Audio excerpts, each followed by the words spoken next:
ever had God ask something big of you? And then when you do it, you realize, like, wait, this wasn't it? Not that what you did was wrong, but that you weren't finished yet. Like, the journey was not ending. It was actually just beginning. Does that even make sense? I just think of, I'm thinking of a lot of things, actually. Actually, should we just read first? My brain is going in like a million different directions with this, and it's such a short, I don't want to say it's a whatever chapter. It's not. It's great. It is a great chapter. But my mind is going in like 12 different directions. So should we just maybe read first? Here's what I'm thinking of. No, let's read first. Here's what I am thinking of, though. I'm thinking that the Lord, every time he asks something big of us, one that requires great sacrifice, and then when you're doing it, you're doing what he asked for, you're figuring it out, you're problem solving, you're sacrificing, and then it wasn't, I don't know, it was for something different or something bigger. Or let's read. Then maybe my thoughts will make more sense. Let's read first, and then we're going to talk. We're in the Doctrine and Covenants 51. I added on my stories about Edward Partridge. We had a really awesome video that I linked to of me telling you about him. So without rehashing into that, although you should watch it because I think you're going to love him and his story and his life. But without retelling you about him, he is within 10 minutes, 10 months of the church, rolling out and being put together. He is the first bishop of the church. So now we're still in the season of Ohio being very new, and we've talked a lot about how much sacrifice went into this, how hard this decision was. Look, I've been painting all day. People left their spouses, their jobs, their income, their farms, their animals, everything to come, and now they are still problem solving of how we can help all of these recent converts and saints coming from all over with nothing. So we've had a few chapters about how to handle this, and this is another one of those responses, this one going to Edward Partridge, who is the first bishop of the church, and he's kind of been given the reins to handle land and problem solving these new saints in temporal needs. But as we know, we read it in Doctrine and Covenants 29 that nothing is temporal and they are all spiritual. Even the temporal things are not actually temporal, that they all have a spiritual meaning and purpose behind them. And this is actually a really great example of just this huge magnification that God does with things that he asks of us, even with temporal things that are really actually spiritual. Okay, so let's just read. It's going to be pretty quick, but there's fun things to talk about this, so don't let your mind wander. Enjoy this hands-free scripture reading while I read it to you, and then we're gonna chit chat. I'm so tired. Okay, are we ready? Hearken unto me, saith the Lord your God. I will speak unto my servant Edward Partridge, and give unto him directions, for it must needs be that he receive directions how to organize this people. For it must needs be that there be organized according to my laws, if otherwise they will be cut off. Wherefore, let my servant Edward Partridge and those who he has chosen, in whom I am well pleased, appoint unto this people their portions. Every man equal, according to his family, according to his circumstances and his wants and his needs. So take what you need. If you have more, we just read this yesterday maybe. If you have more, We're donating it to people who do not have at all. All right, let my servant Edward Partridge, when he shall appoint a man his portion, give unto him a writing that he shall secure unto him his portion, that he shall hold it, even this right and his inheritance in the church, until he transgresses and is not accounted worthy by the voice of the church, according to the laws and covenants of the church, to belong to the church. And if he shall transgress and is not accounted worthy to belong to the church, he shall have not power to claim that portion which he has consecrated unto the bishop for the poor and the needy of my church. Wherefore, no, where am I? Oh, shoot. Wherefore what? I don't know. Oh, my Lanta, for real? Okay, bishop, poor, needy of the church, therefore he shall not retain the gift, but shall only have claim on the portion that is deeded unto him. And thus all things shall be made sure, according to the laws of the land. And let that which belongs to this people be appointed unto his people. And the money which is left unto this people, there be an agent appointed unto this people to take the money to provide food and raiment according to the wants of this people. And let every man deal honestly, and be alike among the people, and receive alike, that ye may be one, even as I have commanded you. And let that which belongeth to this people not be taken and given that of another church. Wherefore, if another church would receive money of this church, let them pay unto this church again according as they shall agree. And this shall be done through the bishop or the agent, which shall be appointed by the voice of the church. And again, let the bishop appoint a storehouse unto this church, and let all things both in money and in meat, which are more than is needful for the wants of his people, to be kept in the hands of the bishop. So this is the first time, and this is the revelation that we are hearing about the bishop's storehouse, which is neat because, well, I mean, if we're reading this chapter, and this is like the revelation given to Edward, and it's just kind of casually mentioned. And again, let the bishop be appointed a storehouse. Let him also reserve unto himself for his wants and the wants of his family, and shall be employed in doing this business. Just kind of casually mentioned. And yet, like, it seems like such a temporal response, the bishop's storehouse and what that is, because we know what that is now. But, like, this was like almost 200 years ago.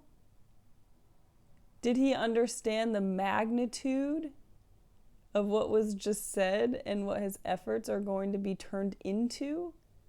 Probably not.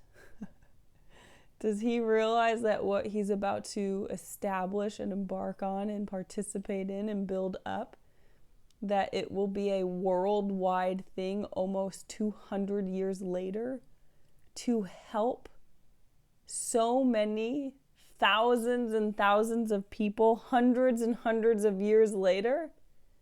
And are we helping them in temporal ways? Yeah, obviously. But the spiritual need and purpose behind this was so much greater. I keep thinking, one of my bigger thoughts that I was thinking when I'm like, okay, this is the revelation where we hear about the bishop's storehouse. We still have the bishop's storehouse. Did he know that this was going to be a big giant thing all these many years later? No. I wonder how many things he's asking of us that are just little seeds right now. What seeds do we currently have that we just don't even realize yet? Because we won't until, the passing of time. We won't know until the passing of time, but also just us investing and working on and continuing planting those seeds and seeing it through. But knowing that everything he asks of us is always spiritual, having that bigger meaning, it's just a fun thought to reflect on, what is he asking of me to do? What of those things could be leading to something that will be magnified for something greater as time and efforts progress and pass and increase? You know what I mean? It's a fun thought, because I know in hindsight, I can think of so many things. In hindsight, I can think of so many like simple thoughts that came to my mind that I acted on, or just like little things that have led to greater paths or bigger blessings or unexpected blessings.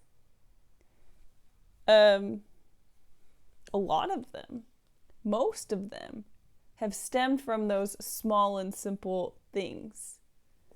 Yeah, and obviously that doesn't have to mean for an entire church, but just the idea of God following in suit. I know we talked about this before, of being that ultimate magnification. He brings us to bigger blessings. Yeah, I like that. That was one of the biggest thoughts that I've had. Okay, Bishop's Storehouse, what does that even mean for me, other than having that as a resource, but following in that suit of planting seeds that lead to bigger things. So, anyways, just a few more verses left. And thus I grant unto this people a privilege of organizing themselves according to my laws. What God needs and what the prophet needs is for his saints to become and learn how to be self-reliant, because right now everyone is really relying on Joseph Smith and these leaders. I mean, these leaders just left to go serve missions, and they kind of a little bit fell apart when those leaders left, and they're still as they are learning what this church exactly is, as it's continuously unfolding and still being built up, people are still turning to the prophet for most of their needs and their problem solvings. I mean, a lot of them are even really heavily relying on the prophet to receive answers to their prayers or receiving personal revelation. And so, yes, they can't rely on him and these leaders for temporal things, which is what we're kind of talking about now, but also the self-reliance, which we talked about in a lot of the other chapters, of receiving your own personal revelation, recognizing the spirits, the true spirits of God, so that we can be self-reliant, yes, with temporal things, but also spiritual things, so that we can be self-sufficient in all ways.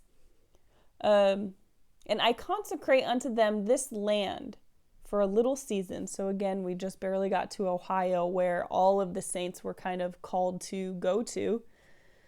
And I consecrate this land for a little season, until I, the Lord, shall provide for them otherwise, and command them to go hence. Let me come back to this, because this is what I really want to talk about. Verse 16. Just three more left. And an hour in the day is not given unto them, wherefore let them act upon this land for as years, and they shall turn unto them for their good. Behold, this is an example of my servant Edward Partridge in other places in all churches. And whoso is found a faithful and just and a wise steward shall enter into the joy of his Lord, and shall inherit eternal life. Verily I say unto you, I am Jesus Christ, who cometh quickly.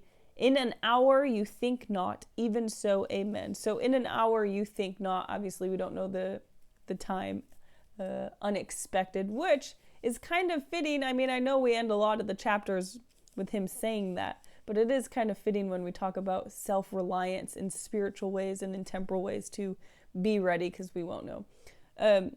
Steward, we want to be found in that unexpected time of his coming, to be a faithful, just, and wise steward. So a steward really meaning a job that we have of taking care of something. So what do we have stewardship over our life right now? Maybe it's a calling. Maybe it's being a parent, a caregiver. But in all cases, we need to be a steward over our souls. When we think of stewardship, we think of family, neighbors, callings. But what is just as important, which if you can't catch on by now, I have a mindset of self. I believe so much that I am worthy of my time just as much as my kids are. I love me just as much as I love my kids. And I think when we talk about self-reliance and stewardship, it also includes your soul. Are we taking the time and using our resources to take care of those that we are over or to take care of, including ourselves? It's a great question. So yes, a wise stewardship. What are we taking care of? What are we called to take care of right now? And then going back to verse 16. If I were them, and if I were among the many saints that just had to sacrifice and give up their family to be there, to go across the country, to leave behind your wealth, to now be in poverty and homelessness, and then to hear these words of being in Ohio for a little season, meaning temporary. Am I going to be super jazzed about that? Probably not. I'm actually going to be really kind of frustrated, thinking like, wait, I thought this was it. I thought you told us to come here. Why did you tell all of us to sacrifice to be here if here wasn't final destination? Does that make my thought where I started off the video make a little more sense? I actually can't help but think of Nephi. He spent his entire life almost traveling in the wilderness. He spent, him and his family left behind everything, sacrificed years and years and years. His life was threatened. How many times, Nephi? People are growing up. Their children are growing up. They're popping out babies. And after all of this, and they finally get there. How much time? I don't know. Years and years and years. Wandering, sacrificing, struggling. And then they finally get there. And what did Nephi hear? Well, he was asked to pack up. They finally get to the destination that they sacrificed everything for. He finally gets there, and he was told he needs to keep going. He needs to continue to sacrifice and travel past the promised original council and to find a different home, which ended up being the land of Nephi. He had to leave behind the promised land after the years of sacrifice, wandering in the wilderness and establishing a new home. And me, like Nephi, have also been asked to sacrifice even more, just when I thought I couldn't any longer. I know a lot of you may be probably thinking, me too. I can think of times where I've had to sacrifice even more, or it wasn't quite over. He needed to continue to redirect us somewhere else. This is what I think about this council. How much sacrifice and how much they're putting in to make however time they have in Ohio to be really good. Even though they knew it was temporary, they're putting in so much to make it work still. So what can we learn from that? I don't know. Maybe we can just learn just a pattern of how sometimes God works in our life. But also the promise in verse 16 is basically saying, like, whatever, maybe this is just a stepping stone. Maybe what he's asking of us is just for a small season, a stepping stone to bring us to what's next. But regardless of where you are, if it is temporary or not, he has promised us that we will be provided for, that we have what we need and resources are always there, and that our efforts are not in vain, and they are contributing to what's next and for what's now. And then we can kind of circle back to that verse 13 of Bishop's Storehouse, meaning something that could potentially have just a lasting impact, something that has these huge ripples into other parts of our lives or other people's lives. So is this maybe just a short chapter, well, what was supposed to be a short chapter of organizing land and hearing about the Bishop's Storehouse? Yeah, maybe. But if you know me, then you know that there's always a different way to see things to put your personal life in what we're reading. So I hope that you saw that, even with my scattered brain. Okay, I'm tired. I painted all day today and I am still not done. And do you ever just like put yourself in a task for so long that you like forget how to communicate properly to other people? It's like if you are at the computer working for a while, if you're reading for a while, or if you're driving for a while, or if you're painting for a while, you like have to get your brain back to normal, and you're like, okay, how do I have a normal conversation with someone right now? I don't know. This is how I feel right now.